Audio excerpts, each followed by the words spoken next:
Hotel রূপালী নামটা যেমন নরম, ঠিক তার উল্টোটা এখানকার বাতাস ভারী এবং অস্বস্তিকর।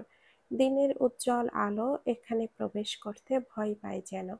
হোটেলের করিডোরগুলো নীরব কিন্তু শীতল। মনে হয় প্রতিটি দেওয়ালে জমে আছে অজস্র চাপা দীর্ঘশ্বাস। এই রূপালী নামের আড়ালে চলে রূপের ব্যবসা। এখানে রুম ভাড়ার পাশাপাশি নারীর লাবণ্যর সময় ধরে কেনা হয়। এখানকার পরিবেশ কৃত্রিম ফুলের মতো, বাইরে থেকে চাকচিক্যময় কিন্তু ভেতরে প্রাণহীন। শিশির হতভম্বের মতো মকবুলের পিছু পিছু হাঁটছে।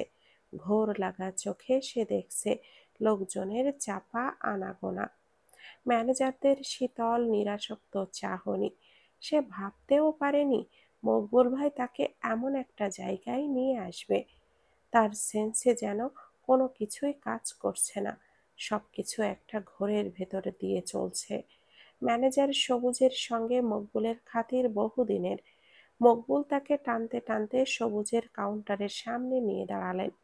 হাসি মুখে সবুজকে ডেকে বললেন, এই যে সবুজ, এ হলো আমাদের ছোট ভাই শিশির। ভালো ছেলে বুঝলা, এই লাইনে নামছে মাত্রই তোর সাথে পরিচয় করাই দিলাম, দেখে টেকে রাখিস। সবুজ হাসি মুখে হাত মেলালো, সেই হাসিটা কেমন যেন শয়তানিতে মাখা। শিশির সৌজন্যতা দেখালো বটে, কিন্তু তার পা তখনও মেঝের সঙ্গে সেটে আছে। সে যেন এই কক্ষপথে প্রবেশ করতেই চাইছে না, কিন্তু মকবুল তাকে সময় দিল না। আরে চলো রে বাবা, এত ভাবাভাবির কি আছে? মুখটারে না চিমসাইয়া সহজ করো। প্রথম তো এমন লাগতেছে, এরপর আমার পায়ে হাত ছুঁয়ে সালাম করবা, হাহা, কম তো দেখলাম। চলো এখন, তোমার জন্য একটা জিনিস রেডি রাখছি, আগে ফ্রেশ হও। মকবুল জোর করেই তাকে দোতলার একটি রুমে নিয়ে বসিয়ে দিল। রুমটা ছোট কিন্তু ঝকমকে, তীব্র এসি চলছে। শিশির ছটফট করতে লাগলো, তার ভেতরের সব নীতিবোধ যেন বিদ্রোহ করছে। সে উসখুস ভঙ্গিতে অপেক্ষা করতে থাকলো। মকবুল কি করতে চায়? খানিক বাদে দরজায় টোকা পড়ল। মকবুল দরজা খুলে মুচকি হেসে বেরিয়ে গেলেন। ঘরে ঢুকলো অসম্ভব রূপবতী এক তরুণী। তাকে দেখে শিশির যেন পাথর হয়ে গেল। এমন রূপ সে আগে কখনো দেখেনি। মেয়েটির চোখে মুখে অদ্ভুত এক কোমলতা, সারা শরীর যেন মাখনের মতো মোলায়েম, অথচ সাজ পোশাকে কোথাও কোনো কার্পণ্য নেই। লাজুক ভঙ্গিতে মেয়েটি দরজা ভিজিয়ে শিশিরের দিকে তাকালো। সেই চাহনিতে কোনো তাড়াহুড়ো নেই, বরং লুকিয়ে আছে আজব ধরনের প্রশান্তি। মেয়েটি শান্ত স্বরে বলল, কেমন আছেন? আপনি নতুন? শিশির কোনো কথা বলতে পারল না, মাথা নেড়ে হ্যাঁ জানালো কেবলমাত্র। মেয়েটি এগিয়ে এসে শিশিরের পাশে বসল। তার শরীর থেকে ফুলের মতো সুবাস আসছে। সে ফিসফিস করে কিছু কথা বলল, যা শিশিরের কানে অচেনা এক প্রশান্তি এনে দিল। মেয়েটি কোমলমতি, নরম গলায় জিজ্ঞেস করলো, আপনি এত ভয় পাচ্ছেন কেন? আমার দিকে তাকিয়ে দেখুন, আমাকে পছন্দ হয়নি? শিশির থতমত খেলো, কি বলবে, কি উত্তর দিবে? তার জবান কোথায়? ওমা, মুখ দিয়ে শব্দটা আসছে না কেন? মেয়েটি ঘোর লাগা হাসি হাসলো। শিশিরের হৃদয় চূর্ণ বিচূর্ণ হলো। এত সুন্দর, এত সুন্দর! মেয়েটি মোলায়েম হাতে শিশিরের হাতটা ধরে স্বাভাবিক করার চেষ্টা করলো। তার কোমলতায় শিশিরের সব দ্বিধা, সব ভয়, সব প্রতিরোধের দেওয়াল যেন এক এক করে ভেঙে গেল। দীর্ঘদিনের মানসিক যন্ত্রণা, তৃণার দুর্ব্যবহার, দীক্ষার স্মৃতি সবকিছু মুহূর্তেই হাওয়ায় মিলিয়ে গেল। শিশির এক অব্যক্ত তৃষ্ণায় মেয়েটিকে কাছে টানল। অনেক অনেক দিন পর সে যেন শরীরের সেই তৃপ্তি খুঁজে পেল। এই মুহূর্তে তার মনে তৃণা বা দীক্ষা কারোর কথাই একবারের জন্যেও মনে পড়ল না। সে যেন তার জীবনের সব অপ্রাপ্তি, সব ক্লান্তি, সব হতাশা এই উষ্ণ আলিঙ্গনে ভুলতে চাইল। তীব্র শারীরিক তৃপ্তিতা তাকে এক নতুন অন্ধকার জগতে প্রবেশ করিয়ে দিল। শিশির যখন ঘরে ঢুকলো তখন সন্ধ্যা নেমেছে। গুনগুন করে একটা গানের সুর বাজছে, সেই সুরে নতুন করে পাওয়া কোনো তৃপ্তির রেশ। সে এসেই শার্টটা আলগাভাবে খুলে বিছানায় ছুঁড়ে ফেলল, তারপর বাথরুমের দিকে এগিয়ে গেল। তৃণা তখন রান্নাঘরে, নীরব উদাসীন। শিশিরের কোনো কাজই তার চোখে পড়েনি, যেমনটা আজকাল আর পড়ে না। কিন্তু এবার শার্টটা যখন তার নজরে এলো, সে কেবলই কাজ থামালো। শার্টটা তোলার সময় তৃণার চোখ আটকে গেল কলারের ঠিক নিচে, যেখানে সেখানে হালকা গোলাপি শেডের দুটো ঠোঁটের দাগ স্পষ্ট লেগে আছে, যেন শিশিরের বিশ্বাসঘাতকতার স্বাক্ষর। দাগটা বড় নয়, কিন্তু তা দেখার পর তৃণার মনে হলো তার নিঃশ্বাস বুঝি বন্ধ হয়ে এলো। সে শার্টটা নাকের কাছে নিয়ে গেল। পরিচিত সাবানের গন্ধ নয়, এই কাপড় থেকে আসছে বড্ড অচেনা কড়া এক পারফিউমের গন্ধ। একেই বুঝি প্রতারণা বলে? প্রতারিত হলে বুকের ঠিক মধ্যখানে কি যেন একটা ছিঁড়ে যায়। শরীরের শিরায় শিরায় এক হিম শীতল স্রোত বইতে লাগলো তার। এতদিন শিশিরের প্রতি তার যে চাপা রাগ ছিল, তা যেন এক মুহূর্তে ঘৃণায় রূপান্তরিত হলো। এই গোলাপি দাগ তাকে বুঝিয়ে দিল তার এই নির্বাসিত জীবনের আসল কারণ। তৃণা অদ্ভুত শান্ত চোখে বাথরুমের দিকে তাকিয়ে রইল, যেখান থেকে শিশিরের গুনগুনানি ভেসে আসছে। হঠাৎ করেই দু চোখের তারায় ভেসে উঠল দীক্ষার মুখখানা। আপাও বড্ড অবাক চোখে তার দিকে তাকিয়েছিল একদিন। জ্বরে অস্থির বকুল, এই কদিনে পুরোপুরি নিস্তেজ হয়ে পড়েছে সে। দীক্ষার নিজেরও আজকাল ভালো লাগে না, সারা রাত ধরে ঘুমাতে পারে না। শরীরটা পোড়ায়, অস্থির অস্থির লাগে। শুতে গেলেই বুকটা ভার হয়ে ওঠে। বসে বসে কি আর ঘুমানো যায়? পায়ের পাতায় পানিও জমেছে। কি ভীষণ উতালা লাগে মন বাড়ি। বকুল ঘুমিয়ে আছে রমিলার খাটে। রমিলা চলে যাওয়ার পর এই ঘর বকুল নিজের আয়ত্তে নিয়েছে, ঘোষণা দিয়েছে এখানেই থাকবে। অপরদিকে বড় মামা চাইছিলেন ঘরখানা আগের মতোই তালাবদ্ধ থাকুক। কে জানে, পাগল মানুষের ঘরে থাকলে সুস্থও পাগল হয়ে যায় কিনা। তাতে বকুল কড়া ভাষায় প্রতিবাদ করেছে। বড় মামা চুপসে গেছেন এরপর। আকাশে আর সূর্যও নেই, এত ঠান্ডা। বকুলের গায়ের ওপর মোটা মোটা দুটি কম্বল চাপানো, তাও কেমন কাঁপছে। দীক্ষা ঘরে ঢুকলো, কাছে গিয়ে হাতখানা গালে চাপতেই আটকে উঠতে লাগলো। এত গরম! বকুল পিটপিট করে চোখ জোড়া মেলল, অস্পষ্ট স্বরে ডাকলো, আপা। দীক্ষা বসলো শিওর পানে। কিছু খাবি? পানি খাবি? এত জ্বর, ডাক্তার দেখানো দরকার তো। দুধারে মাথা নাড়ালো বকুল। কিছু খাবো না, তুমি একটু বসো। আমার না ভয় ভয় করে আপা। দীক্ষা ফ্যাকাশে ঠোঁটে হাসলো। ভয়? কিসের ভয়? জানি না আপা, খালি মনে হয় মা আমার পাশেই শুয়ে আছেন। মাঝে মাঝে তার গায়ের গন্ধও পাই যেন। ভ্রম বুঝি? তাই হবে। জ্বরের ঘোরে কি না কি ভাবছিস? কাল বোধহয় দেখলাম ও আপা, একটা ছায়া ছায়া ওই জানালার কাছে।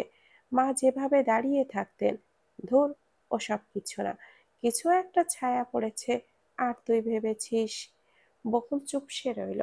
দীক্ষা বোঝালো, ভয়ে সে নিজেও পাচ্ছে। যতবার রাতে চোখটা বন্ধ করে, ততবারই মনে হয় আবারও কেউ আসছে, এগিয়ে আসছে কাউকে নিয়ে যাওয়ার জন্য। এইসব সাধারণ ভয় হঠাৎ করেই কেন বাড়িতে মৃত্যুদূত হয়ে উপস্থিত হলে এমন আতঙ্ক সবার ভেতরে ছড়ায়। দীক্ষা বলল, কিছু খেতে মন চাইলে বলিস। এই সময়ে ভাত পানি ভালো না লাগলেও হাবিজাবি খেতে ইচ্ছে করে। মা তো না খেয়ে আছে, তাই না পা? বকুলের উদাসীন কণ্ঠস্বর। দীক্ষার এত মায়া হলো, মেয়েটা স্বাভাবিক হতে পারছে না এখনো।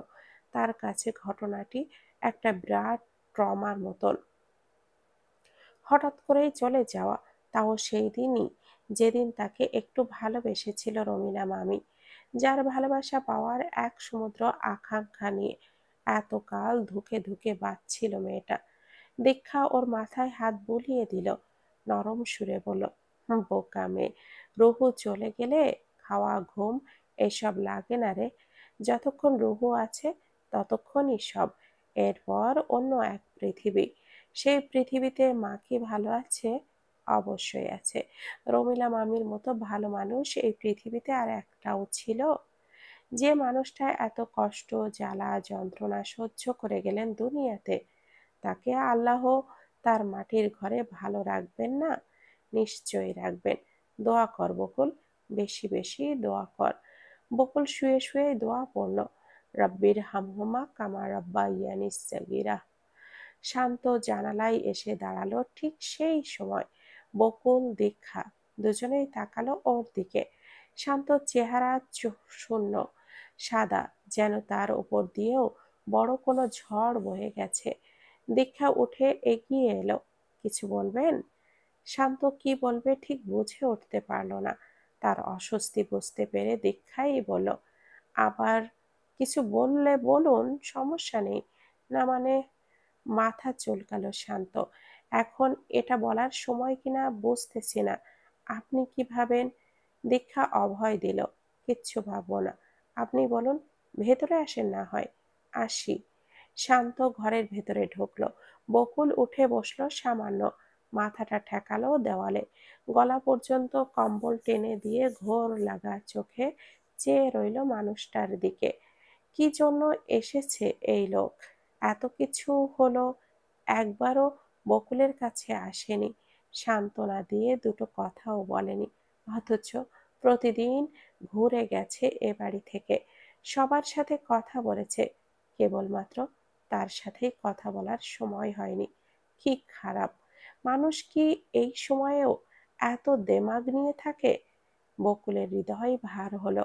শান্ত ওর দিকে একবারও তাকালো না, তার সমস্ত মনোযোগ যেন দীক্ষার দিকেই। হাতে করে কিছু একটা এনেছে, সেটা খুলে দেখতেই দীক্ষা হতবিহ্বল হয়ে পড়ল। এটা কি? শান্ত মাথা চুলকায়। আপনার একটা খাতা পাইছিলাম আঁকা আঁকির, পরে না বলে নিয়ে গিয়েছিলাম। আমার বাড়ির ওইখানে দুইটা মেয়ে আছে, ওরা আবার হাতের কাজ করে। শহর থেকে একজনে অর্ডার দেয়া যায়। আমি কয়দিনেই দেখছি, অগরে এই ছবিটা দেখাইয়া ডিজাইন তুলতে বলছি কাপড়ে, ওরা সুতা দিয়া ফুটাইছে যদ্দূর পারছে আর কি, তাই দেখাইতে আনলাম। আপনার পছন্দ হয় কিনা? দীক্ষা অভিভূত হয়ে পড়ল। এত সুন্দর এক একটা কারুকার্য! নীল অপরাজিতার কাজটি পুরাই সত্যিকারের মনে হচ্ছে। লাগছে হলুদ কাপড়ে, নীল ফুল ফুটে উঠেছে সত্যি সত্যি।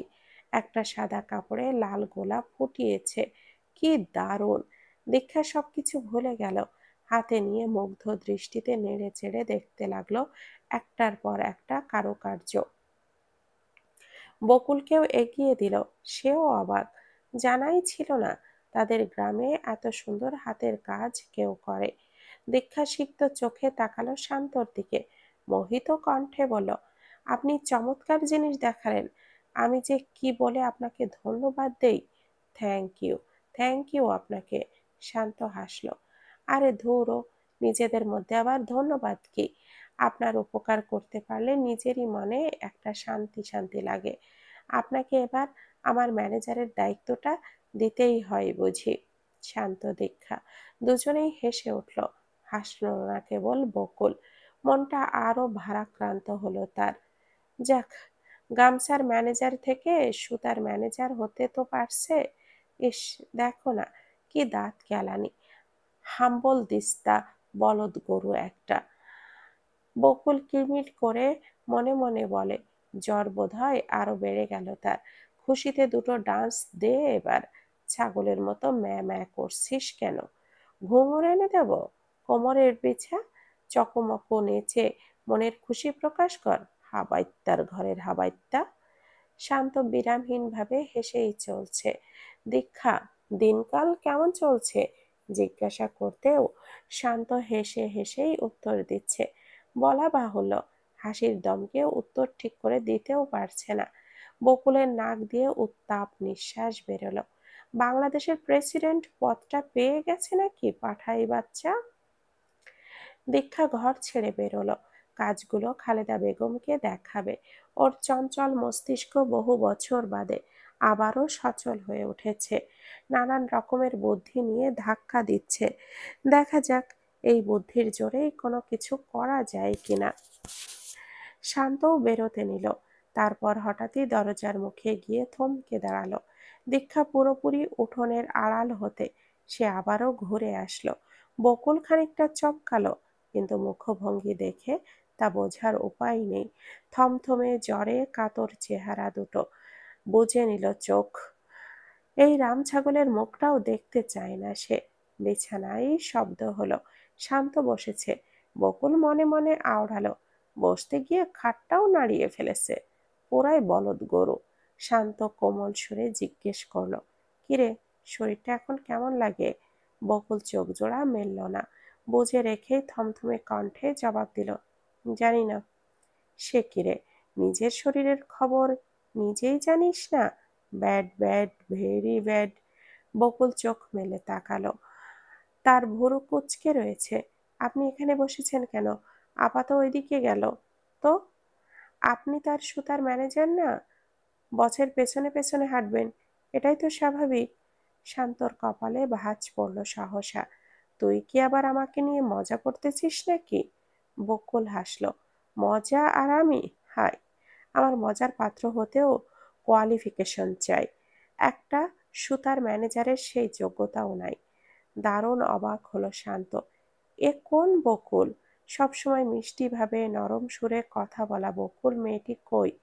শান্ত আশেপাশে তাকিয়ে খুঁজতে শুরু করলো। বকুলের বিরক্তি লাগলো খুব। কি খুঁজছেন? শান্ত বলল, বকুল রে। মেজাজ চড়ে না এবার এমন কথায় বকুলেরও চড়ল। রাগটাকে গিলে টিলে কোনো রকমে বলল, মানে কি? শান্ত শান্ত ভাবেই ওর দিকে তাকালো। মানে, আমি বকুল রে খুঁজতেছি। তাহলে আমি কে? আমি কি জানি। আমাদের বকুল দুনিয়ার শান্ত মাইয়াদের ভেতরে 1 নাম্বার। বাতাসেও তারে নাড়াইতে পারে না, এতই স্থির। তোমার মতো না, চড়াল। কটকট করে এত কথাও বলে না। আমি আমি চড়াল? ইয়েস। আপনি দয়া করে এখান থেকে বিদায় হন প্লিজ। মামা বাড়ির আবদার? না, বাপের বাড়ির আবদার। দয়া করে এখান থেকে বিদায় হন। আমি 1-2 দিন গোনার সাথে সাথে আপনি চম্পট, ওকে? এক। শান্ত উঠে দাঁড়ালো। জ্বরে মাথাটাই আউলে গেছে নাকি কে জানে। নেহাতি অসুস্থ মানুষ দেখে দয়া দেখিয়ে চলে যাচ্ছি। সুস্থ থাকলে। বকুল গলা বাড়ালো, কি করতেন? যা করতাম না? হুম, কি করতেন সেটাই তো জানতে চাচ্ছি। বলুন বলুন, কি করতেন আপনি? একদম ধরে। ধরে কি? ধরে কি বলেন? শান্ত এগিয়ে দিল গলাটা। চোখ গোল গোল করে বলল, ধরে একদম। বকুল আরো আগালো, একদম কি? বাকিটা বলতে পারেন না? জবান কি বন্ধ হয়ে গেছে? শান্ত কোনো কথা বলতে পারল না। হঠাৎ করেই এক জোড়া গভীর সমুদ্রের চোখের সন্ধান পেল সে। এত ভাষা ভাষা কারোর চোখ হয়? মনে হচ্ছে মুখের ওপরে চোখ দুটো কেউ আলগাভাবে বসিয়ে দিয়েছে। ডাগর ডাগরা আঁখি। শুনেছিল কোথায় যেন। এই বুঝি সেই ডাগর ডাগর আঁখিদ্বয়ের রূপ। শান্তকে হঠাৎ করে স্থির হয়ে এক দৃষ্টিতে তাকিয়ে থাকতে দেখে বকুল নিজেও স্থির হয়ে গেল। আশেপাশের সব নীরবতা কমে এলো। শুধু বেড়ে চলল হৃদয়ের হৃদস্পন্দন। এত জোরে দ্রিম দ্রিম শব্দ করে বাজছে। শান্ত ভাই শুনে ফেলবেন বুঝি। বকুল ইতস্থ করে সবে সরেই যেতেই শান্তর ঘোর ভাঙল। সে নিজেও কেমন হতভম্ব হয়ে উঠল। ঘর ভরে গেছে অস্বস্তির বাতাসে। উপস্থিত দুজনের হৃদয়ই সর্বোচ্চ শব্দে ড্রাম পিটিয়ে চলেছে। দুজনেরই স্তম্ভিত, লজ্জিত। পালাতে পারলে বাঁচছে আপাতত। শান্তই নীরবতা ভাঙল শেষমেশ। নিজের খেয়াল রাখো, ঔষধপত্র খা, দ্রুত সুস্থ হ। এই ঘরবাড়ির প্রয়োজন আছে তোকে। তারপর বড় বড় পা ফেলে বেরিয়ে গেল। বকুলের খুব করে জানতে ইচ্ছে করলো, শুধু ঘর বাড়িরই আমাকে প্রয়োজন, আর কারো কি আমাকে প্রয়োজন মনে হয় না? জানা হলো না, সবকিছু সবসময় জানাও যায় না। কিছু রহস্য প্রকৃতি নিজের ভেতরেই লুকিয়ে রেখে মানুষ খেলিয়ে আনন্দ লুটে খায়। খালেদা বেগমও ভীষণ পছন্দ করলেন হাতের কাজগুলো, এতই সুন্দর। পছন্দ না হয়ে যায় কই? দীক্ষা বলো, এই ধরনের কাজ থ্রি পিস শাড়িতে তুলতে পারলে ভালো হতো। ফতুয়া ফ্রকের গলায় হাতায় সবাই পছন্দ করত। খালেদা বেগম উত্তর দিলেন, সে তো মেলা পরিশ্রমের কাজ মা, তুই পারবি?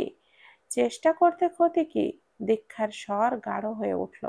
নিজের জন্য কোনোদিন ভাবি নাই মা, এখন থেকে নিজের মনে যেটাই চাইবে সেটাই করব। ঠকলেও লাভ, জিতলেও লাভ, মনটা তো খুশি থাকবে। খালেদা বেগম মেয়ের মাথায় হাত রাখলেন। এই মেয়েটা বড়ই কোমলমতি মায়াবতী এ ধরনের ছিল, যা দিয়েছে ততটাই সন্তুষ্ট। বাড়তি চাওয়া পাওয়া নেই, জেদ নেই, স্বপ্নও ছিল না। জীবনে একটা জিনিসই চেয়েছিল প্রচন্ড জেদ করে, সেটা শিশির। খালেদা বেগমকে জড়িয়ে ধরে কাঁদতে কাঁদতে বলেছিল, ওর সঙ্গে একটা ছোট্ট সংসার হলেই আমার এই জীবনের সব স্বপ্ন পূর্ণ হবে মা, তুমি বাবাকে বুঝিয়ে বলো না। সেই চাওয়া পূর্ণ হয়েছিল, ওর বিনিময়ে হৃদয়টা ভেঙে গড়িয়ে দিল জানোয়ারটা। খালেদা বেগমের বুক চিরে বেরিয়ে আসা দীর্ঘশ্বাস তিনি সন্তর্পণে লুকালেন। মেয়েটা নতুন করে নিজেকে নিয়ে স্বপ্ন দেখছে, যেখানে যেখানে অতীতের শ্বাস ফেলাটাও উচিত হবে না। দীক্ষা বহুদিন পর নিজের আইডিটায় ঢুকলো আবারও। মাথার ভেতর একটা জিনিসই ঘুরছে বারংবার, সেটা করা কতটা যুক্তিসঙ্গত হবে কে জানে, কিন্তু এছাড়া আর উপায় কি? নিজের জন্য দাঁড়াতে হবে, নিজের সন্তানের জন্য দাঁড়াতে হবে, নিজেদের বর্তমান এবং ভবিষ্যতের জন্য দাঁড়াতে হবে শক্ত পায়ে, যেন আর কেউ হাঁটু ভেঙে দিতে না পারে।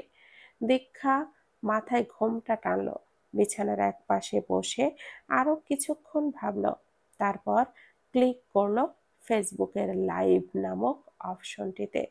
শিশির বেরোচ্ছিল, গতকাল নিজেই ধুয়ে আয়রন করে একটা শার্ট গুছিয়ে রেখেছিল, ওটাকেই পরেছে দেখে তৃণা সরু চোখে তাকালো। কোথায় যাচ্ছেন? ভারী থমথমে স্বরে প্রশ্নখানা ছুড়ে দিল সে। শিশির শার্টের বোতাম লাগাতে লাগাতে দায়সারাভাবে জবাব দিল, বাইরে। তৃণা হাতের কাজ থামালো, শান্ত চোখে শিশিরের দিকে তাকালো। সে তো আমিও দেখতে পাচ্ছি, কিন্তু বাইরেটা কোথায়? কাজে। কি কাজ?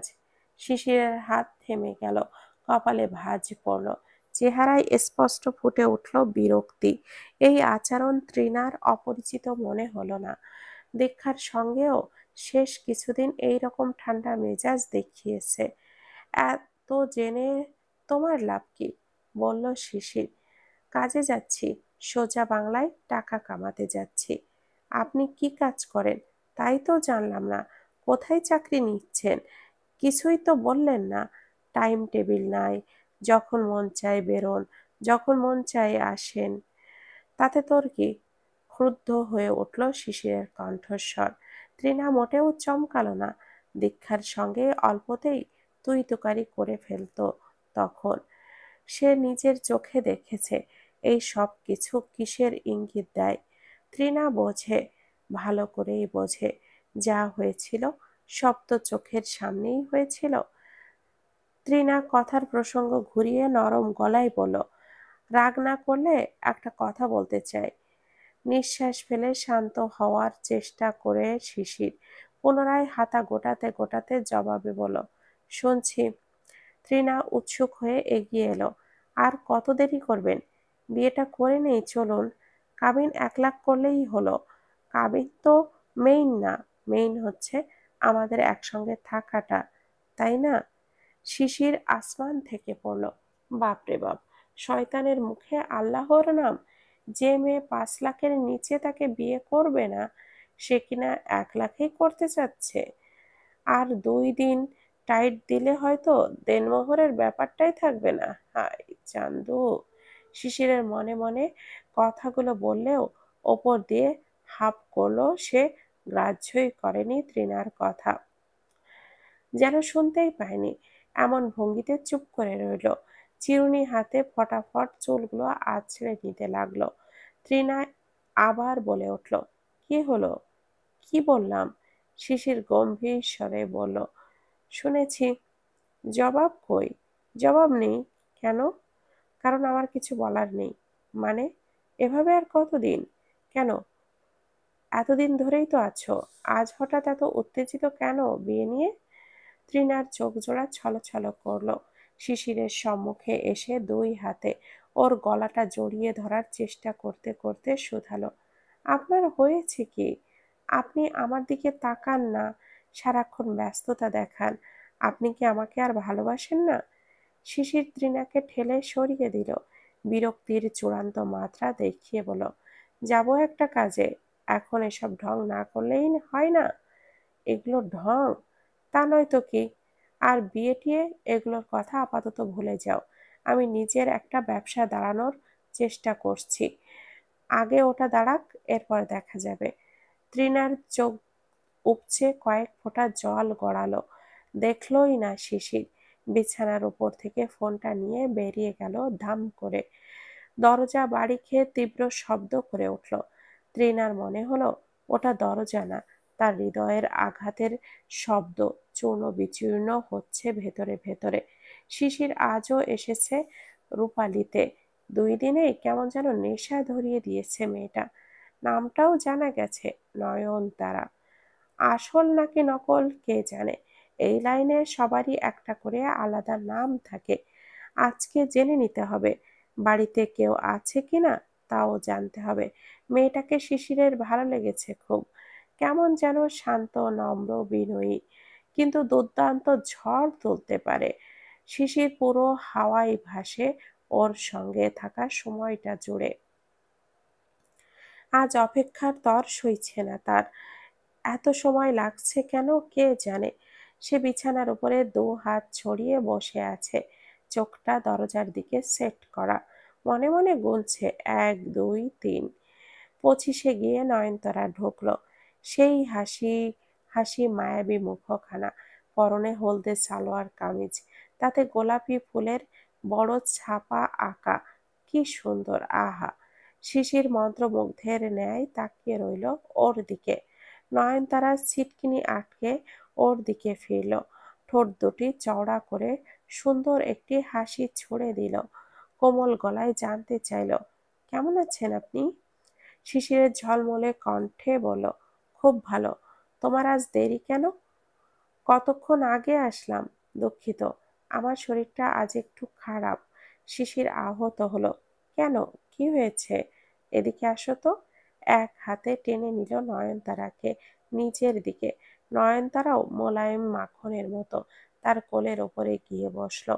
শিশির 2 হাতে পেছন থেকে তাকে জড়িয়ে ধরে ঘাড়ের মাথা রাখলো। কি হয়েছে? জ্বর। শরীর তো ঠান্ডা। এখন নেই। তাহলে আবার গরম করে দেই? নয়নতারা কিছু না বলে হাসল। রিনিঝিনি হাসির সুর বুকে গিয়ে দোল খায় যেন। শিশির ওর ভেতরে আরো ঢুকে গেল। তোমাকে খুব ভালো লেগেছে। আমারও। সত্যি? হুম। আপনার মতো কেউ এত সুন্দর করে কথা বলেনি। সবাই চাকরের মতো করে। ওসব বাদ। আমায় কিছু কথার জবাব দেবে? বলুন, তোমার আসল নাম কি নয়নতারা? নয়নতারা মিটমিটিয়ে হাসল। কেন? সন্দেহ হচ্ছে? না মানে এই লাইনে তো। শিশির উসখুস করছে। সে কিছুতেই ভাবতে চায় না নয়নতারা একজন প্রস্টিটিউট। এমনকি ওকেও সেটা ফিল করাতেও চায় না। নয়নতারা তার সংকোচ বুঝতে পেরে মুচকি হেসে বলল, আপনাকে মিথ্যা বলিনি। এ জগতে আমায় সবাই চাঁদনি বলে চেনে।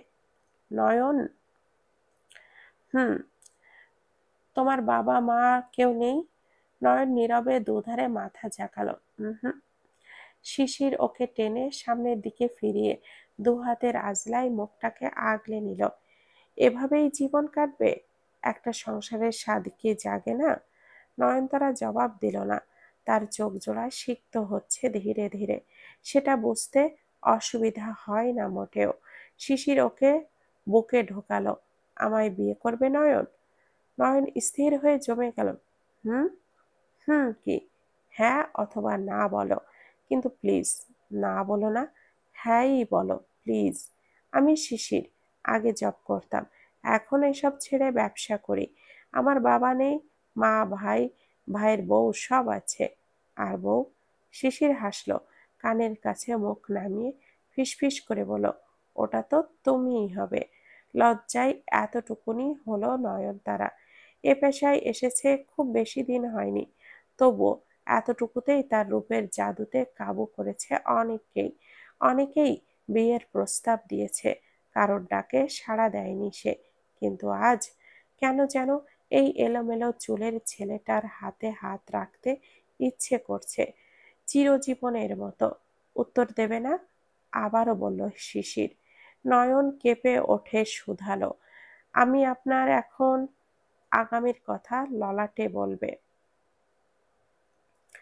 ওর ওষ্ঠদ্বয়ের সঙ্গে নিজের অধর মিশিয়ে দিতেই শিশির চোখ বুজে নিল। এই মেয়েটা এত নেশাময়ী কেন? শিশির ডুবে যাচ্ছে কোথায়? এই সমুদ্র থেকে হাতড়ে বেঁচে ওঠারও কোনো পথ কি আছে? জানা নেই। তৃণা কাঁদলো, খুব করে কাঁদলো, কেঁদে কেটে চোখ মুখ ফুলিয়ে ফেলল। শিশির এর এই পরিবর্তনের কারণটা বুঝতে পারছে তৃণা, বেশ ভালো করেই বুঝতে পারছে। এই কারণেই তো পরিবর্তন হয়েছিল এর আগেও একবার, তৃণার কারণে দীক্ষার সঙ্গে। আজ নিশ্চয়ই অন্য কারোর কারণে তৃণার সঙ্গে। কিন্তু সেই অন্য কেউটাকে তৃণা বুঝতে পারছে না, কেউ প্রমাণও পাচ্ছে না। শিশিরের সঙ্গে কার হঠাৎ করে এত খাতির জমে গেল যে তৃণাকে আর সইছে না ছেলেটা? নাকি পুরনো কাসুন্দি ঘাটছে ও? দীক্ষায় কি আবারও ফিরে এলো? হতে পারে। তৃণার বুক ভেঙে খান খান হয়। দীক্ষার পেটে ওর সন্তান, তাকে মেনে নেওয়া অস্বাভাবিক কিছু না। কি করবে তৃণা? কোথায় যাবে? শিশির তাকে আর বিয়ে করবে কিনা তাতেও খানিকটা প্রশ্নবোধক চিহ্ন লেগে আছে এখানে। এভাবে এভাবে কি জীবন যাবে? মোটেও না। তৃণা চোখ মুখ মুছে বাইরে বেরোলো। সন্ধ্যা হয়ে এসেছে। পশ্চিমা আকাশে লালিমার চাদর টানা। সে ধীরে ধীরে পা বাড়ালো সাহেলিদের ঘরের দিকে। সাহেলিও তার সঙ্গে খুব একটা কথা বলছে না। কেন কে জানে? জিজ্ঞেস করতেও সাহসে কুলায় না। যদি থলের বিড়াল বেরিয়ে আসে? দরজা ভেতর দিয়ে বন্ধ। তৃণা কান পাতল। ভেতরে কিছুই বোঝা যাচ্ছে না। সে নিচে তাকালো। দরজার সামনে জুতো জোড়া নেই। এর মানে হাসিব ভাই বাইরে। তৃণা সরে এলো, দাঁড়ালো ছাদের সেই কোণায়, যেখানে দাঁড়ালে মন ভালো হতো তার। আজ হচ্ছে না। আকাশের দিকে তাকালে কেবলই কান্না পাচ্ছে। কিভাবে আবার ফেরাবে শিশিরকে? উপায় আছে? আছে, যদি দীক্ষাকে ফেরানো যায়। হয়তো আবারও তৃণাকে নিয়ে ভাবতে শুরু করবে সে। তৃণা মনে মনে সিদ্ধান্ত নিল, যেভাবেই হোক বাড়িতে যাবে সে। দীক্ষার মুখোমুখি হবে, শিশিরকে ছিনিয়ে আনবে, যেভাবে ছিনিয়ে নিয়েছিল আগেও একবার। ভাবতে ভাবতে তৃণার শরীরটা এত খারাপ লাগলো, পেটের ভেতর থেকে কি যেন ঠেলে বেরিয়ে আসতে চাইছে। তৃণা গলগল করে বমি করে ছাদের ওই কোণ ভাসিয়ে ফেল। আমি আমার ভালোবাসার মানুষটির থেকে প্রতারিত হয়েছি। না না, সে শুধুই আমার প্রেমিক ছিল না, বরং অনেক যুদ্ধের পর তাকে আমার স্বামী হিসাবে পেয়েছিলাম আমি। প্রেমের পূর্ণতা হয়েছিল আমাদের, কিন্তু সেটাকে ধরে রাখতে পারিনি। হয়তো আমার দোষে, হয়তোবা তার দোষে, হয়তোবা ভাগ্যের দোষে, ঠিক জানা নেই। কেন, কিভাবে তার সঙ্গে আমার এই করুণ পরিণতির মোড় ঘুরল জীবনে, তাও কিনা আমারই গর্ভ অবস্থায়। কার সঙ্গে জানেন? জানলে খুব বেশি অবাক হবেন না হয়তো। আমার আপন ছোট বোনের সঙ্গে, যে কিনা পড়াশোনার জন্যে আমার শ্বশুর বাড়িতে আশ্রয় নিয়েছিল। সেই ঘর আমার ভাঙলো। অবশ্য দোষ ওর একার দিয়ে লাভ কি, যেখানে আমার ঘরের মানুষই ঘর করতে চায় না। আচ্ছা, যারা প্রতারিত হয়েছেন তারা কিভাবে নিজেদেরকে সামলেছেন, কিভাবে গুছিয়েছেন, কিভাবে শুরু করেছেন সবকিছু? এলোমেলো অগোছালো রাস্তায় পড়ে হাসফাস করেননি আপনাদের হৃদয়? আমার তো করে, খুব করে। মাঝে মাঝে সবকিছু এত জটিল মনে হয়, জীবনটাকে বিশ্রী লাগে। ইচ্ছে করে পালিয়ে যেতে অনেক দূরে। তারপর যখন পেটের ভেতরে গুটি গুটি পাকিয়ে লুকিয়ে থাকা ছোট্ট সোনাটার কথা ভাবি, তখনই হার মানি মুক্ত হওয়ার ভাবনা থেকে, হার মানি ডিপ্রেশন থেকে, হাতড়ে পাতড়ে ওঠার রাস্তা খোঁজা থেকে। আমাকে যে বেঁচে থাকতে হবে, একটি নতুন প্রাণ পৃথিবীতে আনতে হবে, তাকে সুন্দর একটি জীবন দিতে হবে। কত দায়িত্ব আমার কাঁধে, তাই না? ডিপ্রেশনে ডুবে ভেঙে চুরে চূর্ণ বিচূর্ণ হয়ে গেলেও এই দায়িত্ব থেকে হাঁটার কোনো পথ কি আছে? নেই। তাই আমি শুরু থেকেই শুরু করছি আমার এক নতুন যাত্রার, যা আমাকে বাঁচাবে, আমার ছোট্ট সোনাটাকে একটা সুন্দর জীবন দিবে। এবং এই যাত্রায় আমার মতন কেউ যদি আমার সঙ্গের যাত্রী হতে চায়, আমি খুশি মনে তাদেরকে গ্রহণ করে নেব। আমার ছোট্ট একটা ক্লথিং পেজ, রুদ্রাণী। কে আপনাকে একটু ভালোবাসা দেবেন?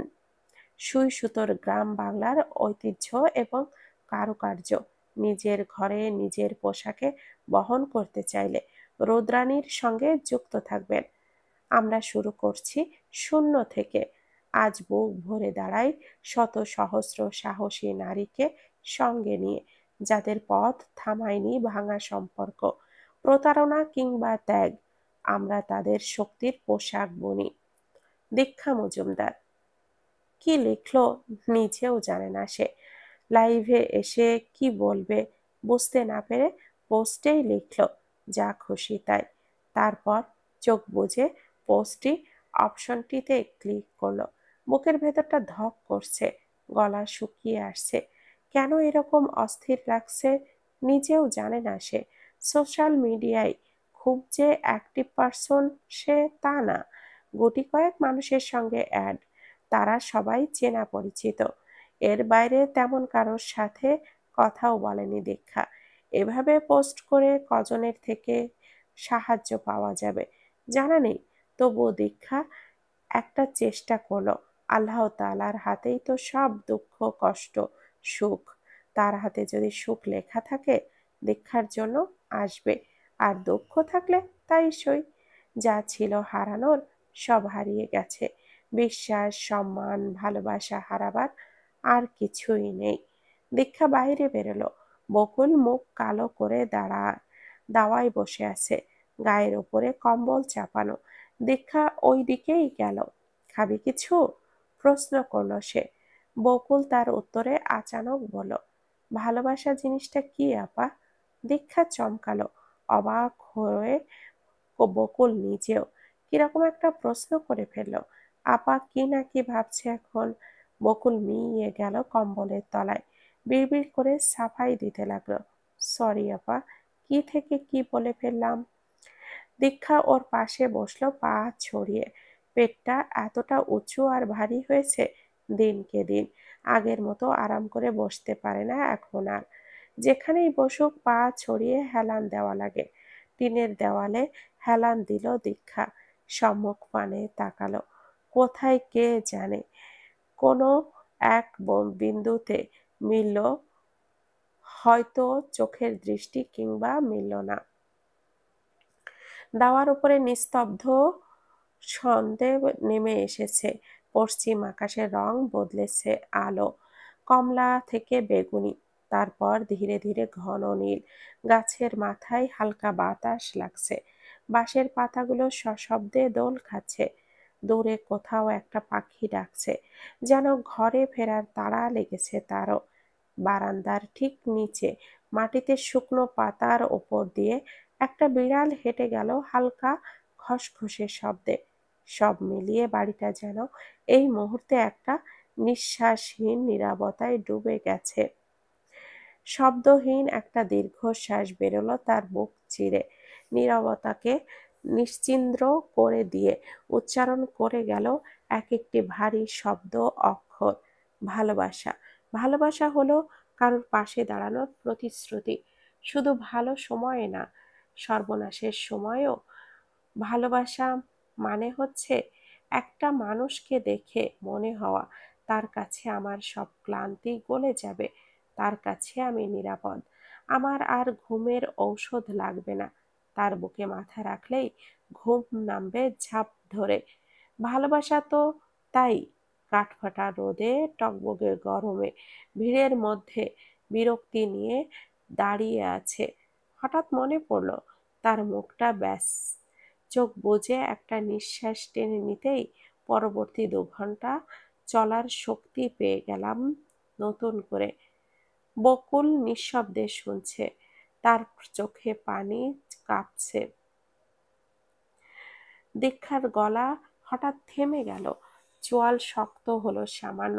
আমি তো ঠিক এভাবেই ভেবেছিলাম শিশিরকে নিয়ে। সে ফিসফিস করে বলল, ভাবতাম ও থাকলে আর কিছু লাগবে না, আমি সব দেব, নিজের সবটুকু দিয়েছিলামও, সংসার, স্নেহ, মান, অভিমান। মানুষটাকে যেন আমিই বাঁচিয়ে রাখবো, এই ভাবনা ছিল। কিন্তু তারপর, আচ্ছা, কি কমতি ছিল আমার? কেন হলো এসব? কথা বলতে বলতে তার চোখ ভিজে উঠল হঠাৎ করেই। দৃষ্টি ঝাপসা হয়ে এলো সামনে।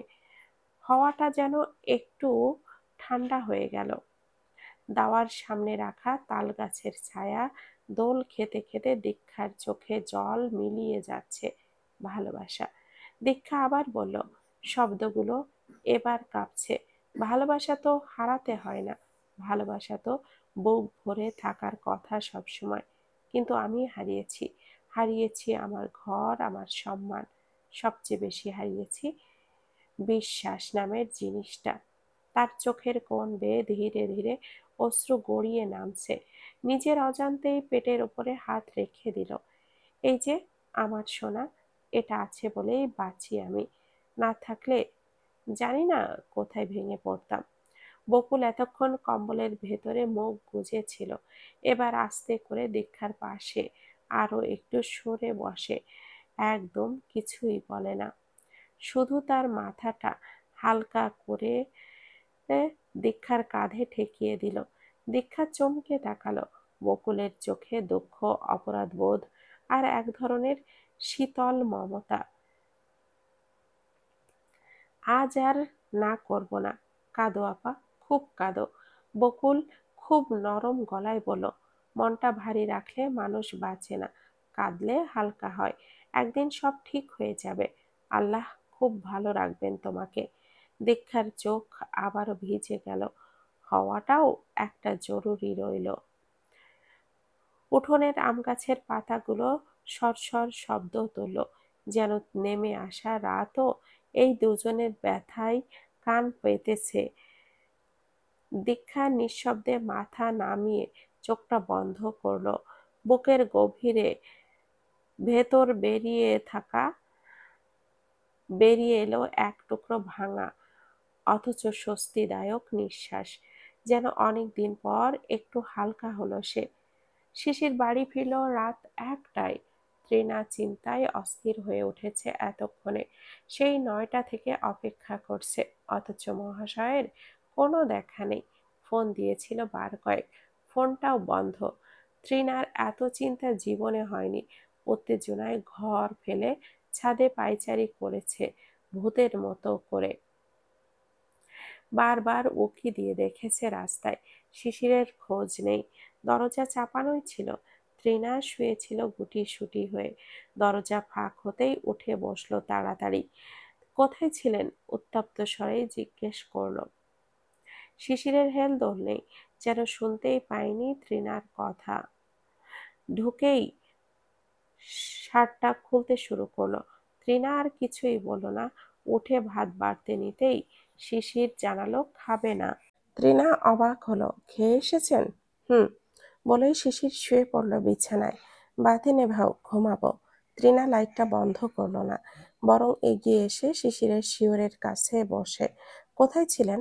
তার কণ্ঠস্বর ভারী শোনালো। কাজে, শিশিরের সংক্ষিপ্ত উত্তর। কি এমন কাজে ছিলেন এত রাত অবধি? আপনি জানেন আমি আপনাকে কতগুলো ফোন করেছি? আপনার ফোনটাও অফ, চার্জ নেই। আমাকে একবার জানিয়ে দিতেন যে বাড়িতে দেরি হবে আসতে। শিশির উঠে বসলো। না জানিয়ে অনেক বড় অপরাধ করে ফেলেছি ম্যাডাম। এই যে, হাত জোর করে ক্ষমা চাচ্ছি। এবারের মতো আমাকে মাফ করে দেন। এরপর থেকে রাত ভোর যাই হোক আমি আপনাকে জানাবো, ঠিক আছে? বিরক্তি গলে গলে পড়ছে তার গলা দিয়ে। তৃণার মেজাজ চড়ল। এমন কি বলে ফেললাম যে এভাবে রিয়াক্ট করছেন? আমাকে একটু জানাতেই তো বলেছি নাকি? আমিই তো বললাম জানাবো নাকি? তাতে এত নাটকের কি? স্বাভাবিকভাবে বলা যায় না? আমাদের জীবনটাই তো নাটক হয়ে গেছে, তাই না তৃণা? শিশির হাসলো। নাটক? কিসের নাটক?